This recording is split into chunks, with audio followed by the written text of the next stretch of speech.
I never wear headphones. How do you take phone calls? You put them on your ear? Yeah.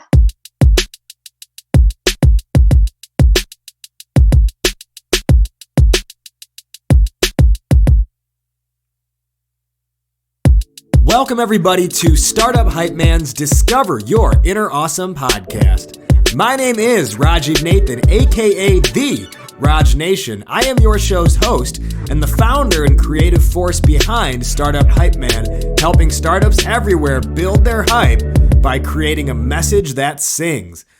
This is Discover Your Inner Awesome, the only show where you get to eavesdrop on conversations with entrepreneurs, artists, and musicians about the stories, the journeys, the struggles, but most importantly, the questions. The questions that help creative thinkers like you and I better understand who we are, what we're doing, and how we can do it better. It's about the mindset, processes, and strategies to help you build a badass company. Now, before we dive into today's conversation, I would like to extend an invitation to join our tribe at startuphypeman.com. Enter your email address there, and you will never miss another episode of this show, getting an email in your inbox every single week when we drop new episodes on Mondays. You'll also get my weekly thoughts, strategies, and ideas on how to build up your hype and create a raving fan base. All right, let's dive in now to this week's conversation of Discover Your Inner Awesome. Welcome back to another episode, everybody. Today on Discover Your Inner Awesome, we have Amber McDonald. Amber is the CEO and co-founder of Indemnis, a startup that is enabling commercial drones to actually fly over people. So we're in the drone world now. Amber, thank you for joining us today. Thank you for having me.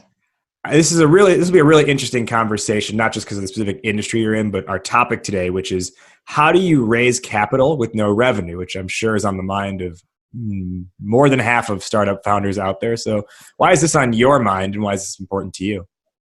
Well, we're still doing it currently. We don't have any revenue. So, it's something that we've struggled with since our inception, and we're making our way.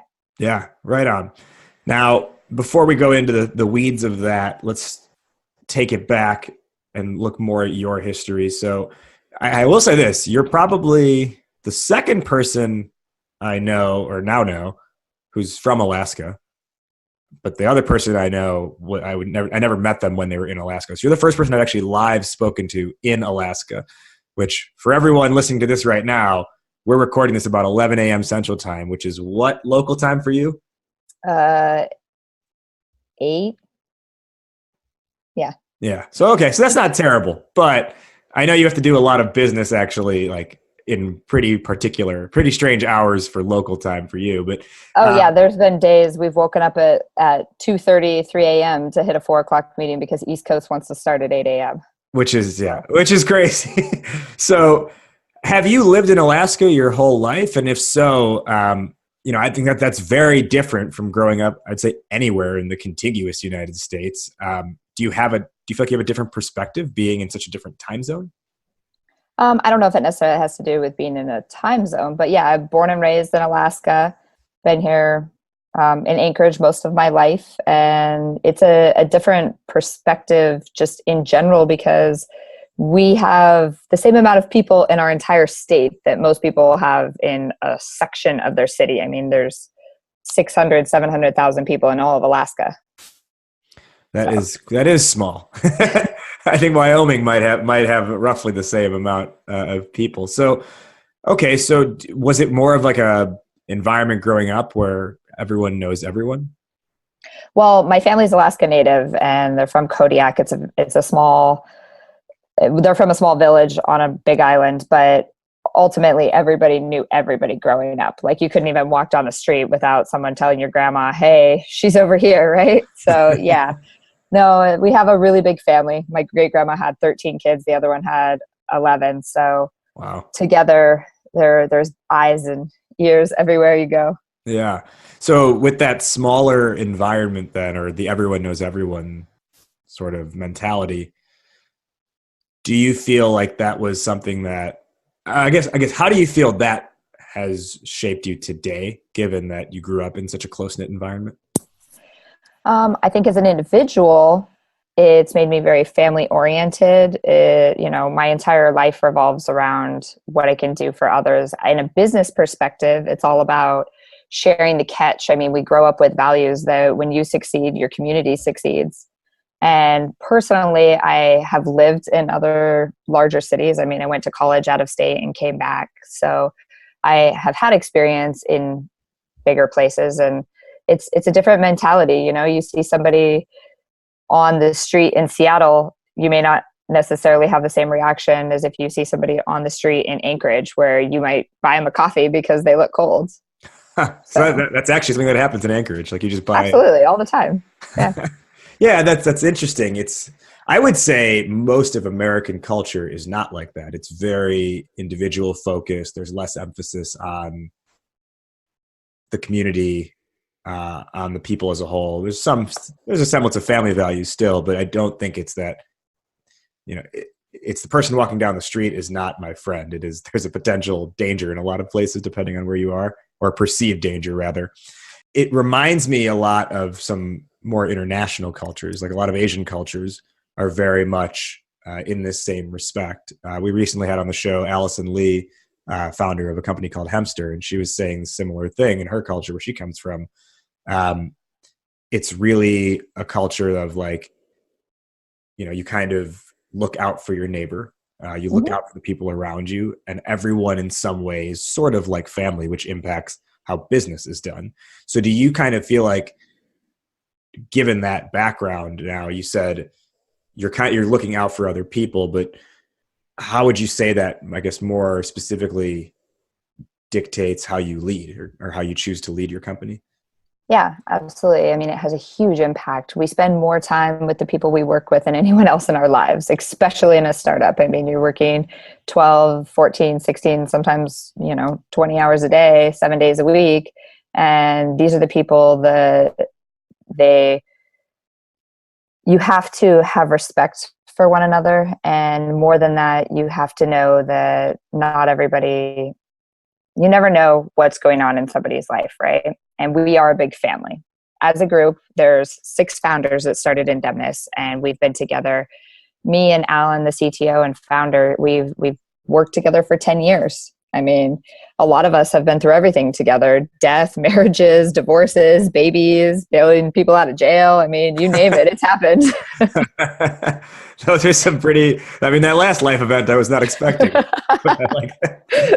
Now, is that you were getting bailed out of jail? No, not me.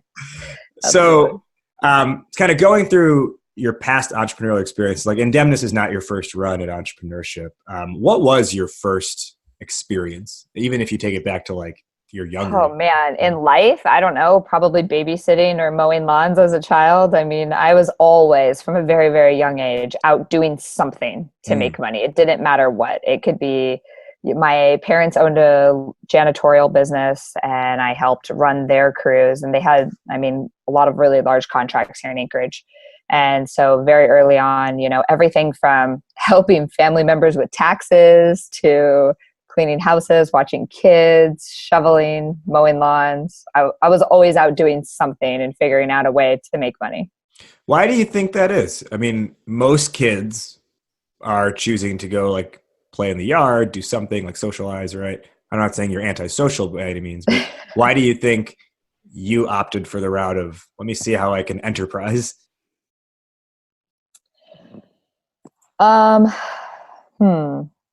So, not to get too deep, but I grew up with a single mom, and I'm the oldest. And I guess maybe it was a survival tactic of, this is what needs to be done, and I'm going to help out to get us there, regardless of what that takes. It didn't matter that I was 8 or 10 years old. My mom worked nights running a janitorial business, and she needed help. And I was running 15-member crews by the time I was 11 or 12. So it's just, I just grew up in it. It's the way we lived. And from your bio, what I've learned is that by age 21, you were supervising 150 employees. What company was that, and how did you end up leading a team of 150? So, well, it was a collective group over a period of time, but it grew from. So I started as an intern for a company here locally called First Alaskans Institute. And, after the first summer, I actually ended up running the internship every year after that. And it just grew and grew and grew, and then ended up running large conferences, overseeing programs in finance. And we had community engagement projects in a lot of the communities around Alaska that I oversaw. And it continued to grow. Yeah. Well, I don't really know how it formulated. It was something, it wasn't my degree. It wasn't anything. I climbed the ladder over the course of time. Yeah. Well, your track record so far really does seem to be people and community oriented, personally and professionally. I do have to say, in seeing the names of your children, those are like 4 of the coolest names of kids. Shauna, Lucian, Marvel, and Jay Mason. Those are fantastic names. Oh, and Sienna. Sienna instead of Shauna. Sorry. Sienna, Lucian, Marvel, and Jay Mason. That's awesome. Thanks. So you are, you get a bachelor's in journalism and public relations, right? Mm-hmm. You have a company called Big Dipper Clothing at one point, which is screen printing, right? Yeah. How you're involved in drones. Can you bridge that gap for me? So, yeah, absolutely. First of all, when I went off to college, I wanted to be a neonatal surgeon. I love math, science, all things related to physics. I mean, I was just a complete nerd. I actually got pregnant in college and ended up having a child, and then looked at the syllabus and said, okay, what is the quickest route to graduation? Let's go get a journalism degree. So I changed my... Sienna, you would have had. Yeah. Okay. Yeah. And so I changed my major and finished my degree very quickly. I actually had already finished my first year and a half of college before I graduated high school, so it didn't take me very long. I had taken dual classes at night when I was in my senior year of high school. So it didn't take me that long to finish, and I needed to just get it done. But I always had a love for doing things sort of outside of the box and very technologically affiliated. And from there, I went on to work for First Alaskans and also grow Big Dipper Clothing it started in our garage, and now today it's a thriving business here in Alaska. I'm still a part owner in that. I'm not in the day-to-day. But I also, on the side, had this video production company with Alan.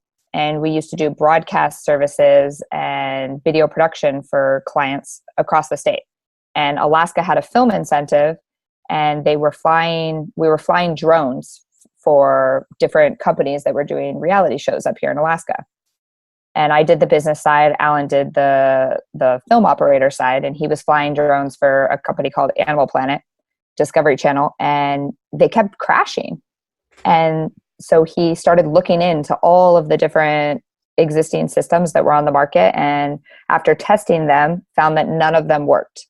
He came up with an idea one day, and all of the co-founders, there's 6 co-founders of Indemnis, and we all met through the film industry being affiliated. And Alan came up with an idea and approached a couple of us, and away it went. That's kind of how Indemnis came to be. So we weren't necessarily all drone operators. We were just really smart kids that loved tech. And, each one of us had a very strong, we were all really good at the things that we did. So I was good at business. Alan was good at tech. Mackenzie was good at material stuff. Mitch was a first-class machinist. The guy has parts on the Hubble telescope. He's insanely talented. We had a software guy and then a web guy. So together, we kind of all charged forward with this idea and got funding for it. And that's when we were able to hire other people on to help us make it reality. So you get some initial funding for the concept, and for timeline purposes, at what point was that? Was it this year, last year? Yeah.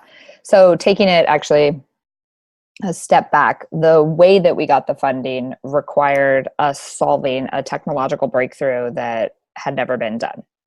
And in the beginning, it was in 2014 is kind of when the idea formulated, and the beginning of 2015 is when I guess the end of 2014 is when the idea formulated. 2015, we officially became an LLC with 6 members, and we had a tiny little place in the back of a sandwich shop, actually. And it was because it had 3-phase power, and we were able to get an RF welder.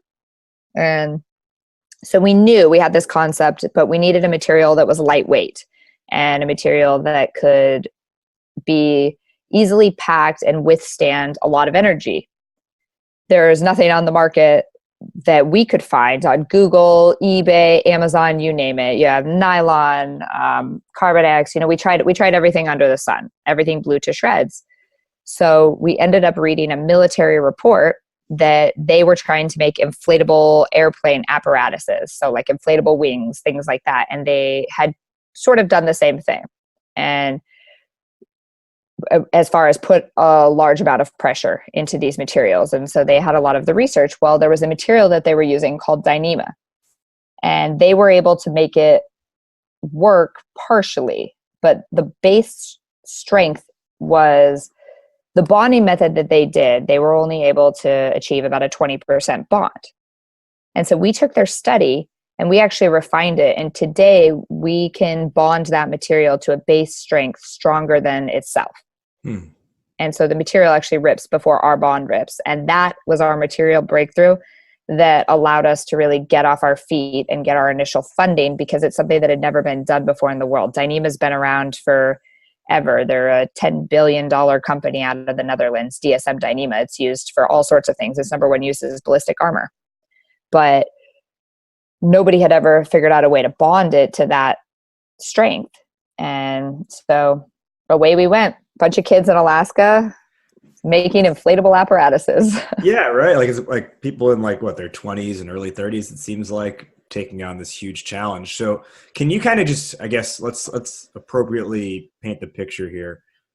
What is the drone landscape like, and like what's Indemnis's position in this industry? So you kind of alluded to it just now, but can you first explain, okay, here's what the landscape is with drones, and here's where the problem lies that we're solving? So where we're at currently with the industry is that, so there are a lot of different commercial uses for drones. You have everything from public safety, infrastructure inspection, agriculture. You have drone delivery. So that could be items, or, Uber Eats is going to deliver your sandwich in 20 minutes. The number one roadblock to that is government regulation.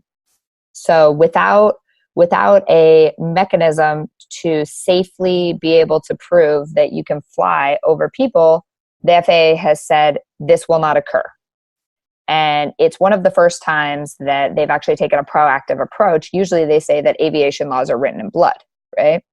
So this is the first time that, not the first, one of the first times that the FAA has said that until you can prove that you can bring a 20-pound hunk of metal or 50-pound hunk of metal down, if it fails at a level of impact energy that's not going to hurt or kill somebody, there will be no commercial flight over people. Because the reality is that even a 10-pound drone, 10, 20, 30, 50, whatever it is, if that hits you at 400 feet falling out of the sky above your head, that's not just hurting you, that's killing you. Yeah, I mean, even like a penny, if it's dropped from that high, will hurt you. It will hurt. Yeah, absolutely. So with that, the FAA has said, here are the 3 ways to achieve flight over people. You can build to a type certificate where, like a Boeing aircraft, they go through all of the testing to be able to prove that if the technology fails, it's not going to fail, right? The chances of it failing are very low. 2, you can do frangible materials, and that's being able to prove that if something fails and it falls and hits you, that it's not going to hurt you. So foam or magnets that fall apart, things like that. The problem with frangible materials from a commercial standpoint is that it's not the limitations of being able to put a large camera or sensor, you're talking about 1 to 2 pound drones. They're not going to be able to lift your box of chocolates or whatever. And the third way is a risk mitigation tool. So if and when the drone fails, how are you going to prevent it from hurting somebody? And that's where we come in. So Indemnis does UAV safety solutions, and that includes parachutes, so aerodynamic decelerators, and also airbags. And from there, we were able to look and say, this is a need in the market, and we have solved a technological breakthrough to be able to help contribute to this market and help grow it.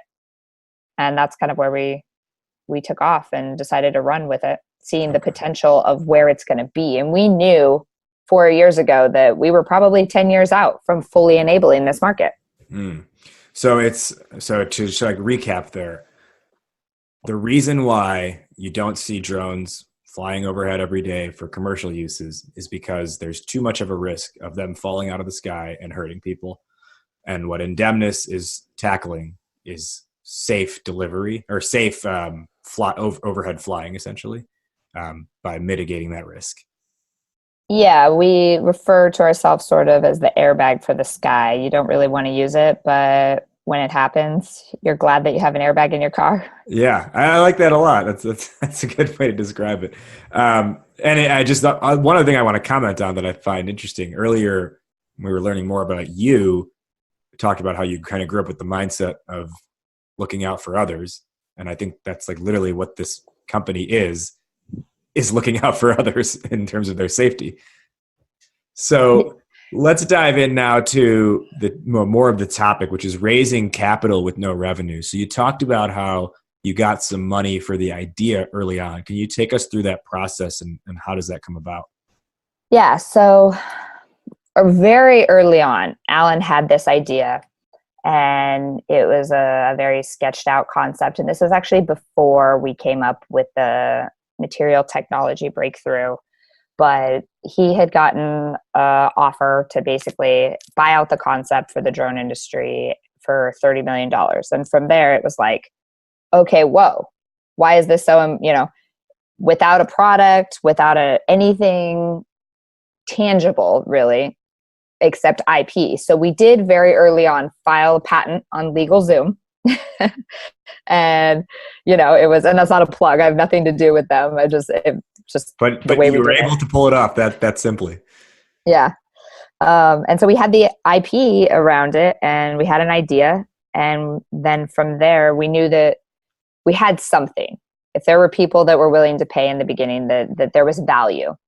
And so we charged on to do the material technology side of it. And as soon as we figured out a way to weld Dyneema, we went to friends and family and people that we knew. I mean, we're in Alaska, so with the oil industry, there are a lot of like wealthy middle class people that have the ability to give, $50,000, $100,000 to startups. And so we went with this idea to people that had worked in the oil industry and who understood engineering and the technology and the physics behind what we were trying to do. And we very simply explained it. And from there, we used a SAFE model. I don't know if you've ever heard of it. Yeah. The simple agreement. Yeah. Simple agreement for future equity. And we took that and we started raising money with the SAFE model. And that was, we went around and we gave pitch after pitch after pitch after pitch after pitch to friends, family, people that had connected us. And it just grew within the Alaska community. And that's how we got our first, funding and foot in the door, was literally giving a multitude of lunch pitches to anybody who would walk through the door and listen to us. And, if they were an accredited investor and they could prove that and be able to contribute, 25,000, 50,000, 100,000, then we wanted them to just sit down and hear us out. And we pieced it together over the course of time. What was that initial round then? What was the total amount? The initial round, I think, was 1.5 million. Wow. That's impressive. And it was concept at that point, right? Concept and a patent. So we did take in a small amount, 327,000 from friends and family, at the beginning of that. And so that, you could consider, was our initial round. Okay. But so that was pre-SAFE. That was just people that wanted to be a part of the journey. Mm-hmm. And we incorporated in September 2016. And that's when we started taking on. So I guess technically that would be our Sure. second round, but yeah. Now, one thing I want to come back to real quick is you mentioned that $30 million, was it $30 million buyout offer? Yeah. How do you say no to $30 million, especially when you're, again, it's a concept. Yeah. I don't know. We're a bunch of ambitious individuals, and it's been a long journey, but it's one of those things that when you believe in something and you can see the future, and that early on you have an interest at that level, it's like, okay, then why? Then what are you seeing? And we were able to tell the story in a way that the people that joined us very early on, they and still now today, I mean, they see that journey, and now it's becoming reality. So it's a lot easier to tell the story today than it was 3 years ago. Yeah. Well, and you said you were pitching anyone who would walk through the door. And I will, just to respond to what you just said there, I'll say, 30 million might be a lot, but you're kind of saying, okay, well, this might have a ton more value if someone right now is saying 30 million. So we should probably pursue this further. So as you mentioned there, you were pitching anyone who was viable and was walking through the door. Can you talk through how your pitch developed and evolved over time then, and how you were able to hone it in and make it better? Yeah, absolutely. So in the beginning, a lot of it was based around our welding technology and the ability to weld Dyneema. Our first generation product was something completely different than what we're selling today. But we knew that we wanted to produce safety systems for the drone market. There was no tangible evidence or research or numbers out there on how big the drone market was going to be. But we knew that if there was even 100,000 people that were flying commercial drones over populated areas, this was something that had to be mandated, just like a seatbelt in a car or an airbag. It's a safety solution that it wasn't just one or two people were going to utilize. It's a global need. It's a standard that has to be set across the globe, because you can't have large hunks of metal flying around that could potentially hurt or kill somebody. And so from there, we were able to sort of tell the future of where we thought it was going to go.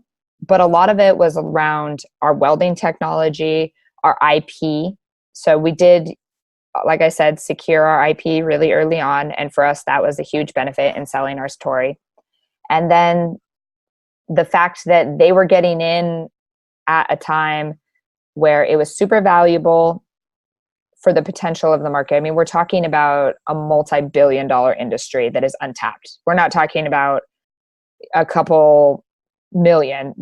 Realistically, the industry is a massive market that is untapped. And so for our early investors that saw it, they were willing to join us on our journey. And if they didn't see it, then, no harm, no foul. It doesn't hurt you to spend 30 minutes pitching to somebody. Yeah. Especially because they might know someone who would make more sense for, or you might get some feedback that helps you. I think, so a couple things that you've brought up so far, you had the defensibility in your IP. I also really like that you talked about, you were conveying your vision for the future. Like, this is where we think the industry is headed. That's something that, and the entrepreneurs that we work with here at Startup Hype Man, and looking at what are they pitching to investors, is that it's not about, hey, where are you today? Like, because they're not buying into your product today. They're buying into your vision for the future. So I really like that you mentioned that you were saying, hey, this is where the industry is headed. Like, this is going to be a standard, essentially, just like we're bringing what seatbelts did for cars, we're going to be bringing to drones. Now, that can be a tough thing to sell, essentially, I guess internally, right? How do you pitch that vision when you're like, oh, shit, I don't know if it's actually going to happen, but we want to make it happen. So can you talk through being able to really sell that vision through? So you have to believe it yourself, first of all. And Alan, our founder and current CTO, him and I have worked together, like I said, for 10 years, and we had a relationship where we push and pull each other in all ways. We fill the gaps that the other one doesn't satisfy. And so it really was, I guess, a couple things. Finding the perfect team to be able to make that vision believable. We had all the tools necessary to actually be able to tangibly trace the dots on how we were going to get there and show our traction for the future. And so believing that and saying, okay, here are the steps we're going to take to get there, and breaking it down and explaining to them. And really, I guess the biggest thing I can say is selling it to yourself. And you got to look in the mirror over and over and know that there is no part of running a startup and raising money that is easy. People are going to tell you no. People are going to tell you they're crazy, that you're crazy. They're going to say, how on earth do you think you're walking through the door and trying to say that your company is worth? I mean, we were raising at a $15 million valuation cap on the safe. And if it was Shark Tank, they would have laughed you out of the building. Yeah, but you know what? Today, as we stand, we were able to raise $3.4 million at a $15 million valuation cap. And we have successfully raised over $500,000 at a $25 million valuation cap in the last couple months. And we're doing that because we don't just believe in it. We also are putting our money where our mouth is. Mm. And we set really small milestones and we achieved them. And then we showed that we could achieve them. And we didn't throw it out there and say, we're going to be this big company in 10 years. We drew out a path and we said, here's how we're going to get there. And here's the things we've done to get there. And here's our next milestone. So in 3 months, you're going to get a newsletter from me that says, this is what we accomplished, because this is what I'm telling you I'm going to do in the next 3 months. So there were very short-term goals that we promised our investors. And as we continued to hit them, we had investors that continued each round to give us more money. And with our momentum, that also, it's a lot easier to go into the room and say, I've already raised $1.5 million for this than it is to say, I have $10,000 in the bank. Right. Yeah. The momentum starts to build. Was it a strategic move to set like small achievable milestones so that way you could easily show progress versus like, hey, 6 months from now, we might have this? Absolutely. 110%. So in my previous life before Indemnis, I was on a large holding company, Native Corporation board of directors, and we had lost a lot of money. And when I joined the board, they were like $10 million negative that year. And the board actually overtook management and rehired all of the executives and did exactly that in small milestones. We met almost daily to be able to track the progress and be able to prove out the concept. And so that was a lot of experience that I gained that allowed me to really do this from a startup level and go through the same process. So, okay, we're here today, but we know where we want to be. But in order to get there, tomorrow's goal, might just be, or this week's goal might just be to bring in $25,000. Like, how are we going to bring in $25,000? And, when you have a crew and you're responsible, not just for your own paycheck, but you're responsible for 10 other people's mouths to feed and their families and their kids. And, it perpetuates, it keeps you up at night. It's like, how am I going to get there? And so the easiest way for me was to break it down. And that's why we did it that way. Yeah.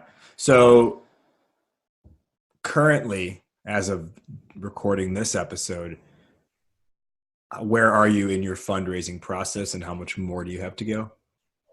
We are doing a crowdfunding campaign on Republic, and people ask us, if you've raised this money, why are you going that route?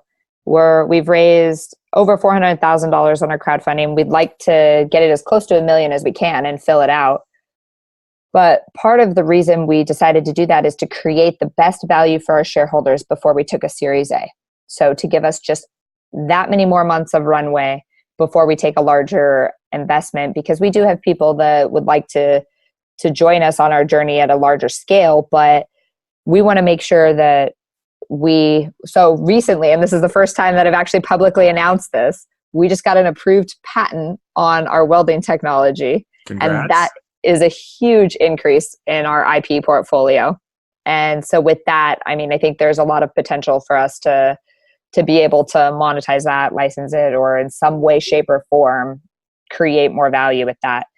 So before we moved down that road of taking a larger investment, we wanted to, our goal was to get a waiver, and it still is to get a waiver before we do that and secure the ability to be able to provide commercial flight over people to our clients and say, yes, we can do this. We've created a product that meets the FAA standards and we can do this. So we've raised, in our current position, we're still looking for about 2 million, I think, is what we'll continue to raise. And we bring in, through our SAFE model, a couple $100,000 a month, and we have goals that we set and we'll work our way through. Our number one priority is to make sure that, we don't eat into our runway. Mm-hmm. So as a startup, the one thing that we had to learn the hard way was be cognizant of your runway, because sometimes you're not going to be able to raise as much in a month and you might miss your goal. So make sure that you always have that buffer. That is the biggest piece of advice I could ever give somebody, is that, don't let that slip away.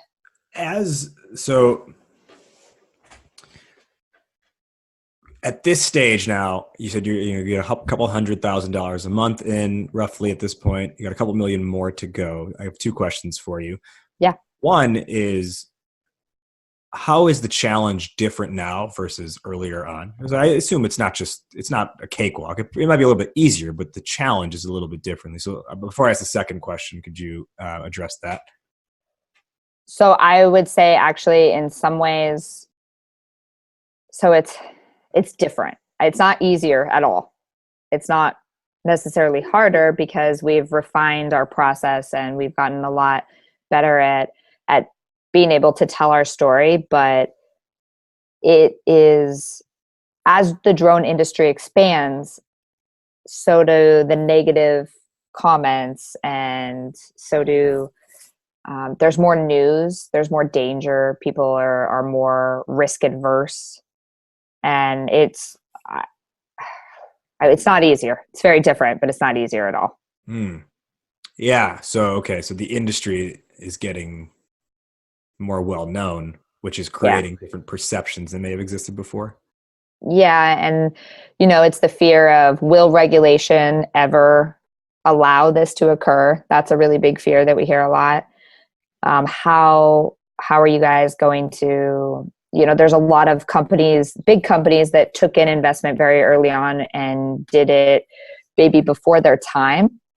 And so, you have Airware that just lost a lot of money for their investors. Precision Hawk is another really big company that laid off a whole bunch of people recently. So there's a lot going on in the industry that makes larger investors a little scared. And as we've grown, we have one thing with the SAFE, we have new SEC laws, because now we're doing a crowdfunding campaign. We have to only take from accredited investors and show we're publicly soliciting investments. So it's a harder feat to make sure that we're validating that they're accredited investors. I mean, there's a lot of back end stuff and a lot of administrative paperwork that goes into raising money that sometimes people don't think about. And the larger you get, the more bogged down that process becomes. Mm-hmm. So those would be our hurdles versus before. Yeah. The other question I have is, you got the crowdfunding campaign now, mm-hmm. through all the money you've raised across different groups. Do you, or at what point do you start to worry about over diluting yourselves as founders? Yeah. We worry about that a lot. I mean, it's a balance. You want to make sure that your baby succeeds. So you're willing to give up a lot for that. But at the same time, at what point are you giving up a percentage that has it been worth your time all these years? And we've been exceptionally fortunate that we set our valuation cap high, and we were able to bring in money at a high valuation cap. But our biggest fear is, what if we don't achieve revenue on target and we do a Series A at a lower amount, and it's good for our investors because they will get a lower valuation, but it would not be good for us as founders. So that is a driving factor to keep us on our path of achieving profitability. Absolutely. As Notorious B.I.G. says, more money, more problems. Before we wrap up, can you let our listeners know where they can learn more about Indemnis, learn more about you, get in touch with you? Yeah. So Indemnis, INDEMNIS.com is our website. You can also go to our Republic campaign, republic.co/Indemnis, INDEMNIS. And, if people have specific questions, either about how to invest in Indemnis, or even if, somebody is starting a company and wants help, I'm usually pretty receptive and available. You can find me on our website, info@indemnis.com, and it will make its way to me pretty quickly. And I'd be happy to connect with anybody. Awesome. Thank you for sharing that. So to wrap up, we'll each give sort of our top line takeaway answer to today's topic question, which was, how do you raise capital with no revenue? I'll go first here. So to me, I think it comes down to a couple things. Hearing what you had to say and combining that with my own, knowledge of the ecosystem, I think it's really about making sure that you are conveying what is the opportunity at large and thinking beyond. I think I think entrepreneurs get so caught up in like the day-to-day of what they're doing that they think that's what people are buying into, but it's not that at all. It's like, if you're artificial intelligence, but today you don't have the AI component built in, what you're pitching to investors is an AI company, because that's what you're building towards and that's what they're buying into. The other part that I thought was really smart you mentioned was being strategic about setting those winnable milestones so you can show progress along the way, even if the revenue hasn't come in yet. Amber, top line takeaway, how do you raise capital with no revenue? I would say top line takeaway is define your story, refine your pitch, and practice it. I don't know how many times I have practiced it in front of cameras, mirrors, other people, gotten feedback, but ultimately define it and go with it. People are going to give you negative comments. They're going to tell you what you should do. They're going to tell you you're crazy. They're either going to support you or they're not. It's your vision. Own your passion and, put your all into it or you're not going to be successful. Music to my ears, given what goes on at Startup Hype Man and how we support companies. So I'm glad to hear you say that. Thank you, Amber, for joining the show today. Thank you. Thank you very much. That wrapped up our conversation. Did you, the listener, enjoy this episode? If so, the absolute best compliment you can give is a rating and review on iTunes. Ratings and reviews help more people find the show, therefore more people can discover their inner awesome. And if you want to extend that compliment further, while you're leaving that review, go ahead and subscribe to the show on whatever platform you listen, whether that's iTunes, Spotify, Google Play, or the various other networks in which you can find this show. For full show notes, references, and resources, as well as access to the over 100 episode archive, visit the podcast official site, www.discoveryourinnerawesome.com. And remember, for tips, strategies, and ideas on how to build up your company's hype with a message that sings, visit startuphypeman.com. Season 10's theme song is from Sir the Baptist. The song is called Dance with the Devil. It is off his album Saint or Sinner, which you can grab on Spotify, iTunes, Apple Music, and anywhere else digital music is distributed. That'll tie a bow on this one. Thank you again to this week's guest for joining us. I am Raj Nation. You have been listening to Startup Hype Man's Discover Your Inner Awesome podcast. We will see you next time, but in the meantime, take care and be awesome today. This a dance with the devil, girl. Tell me what you gonna do. This a dance with the devil, girl. And if you can't get enough, then it's a dance with the devil.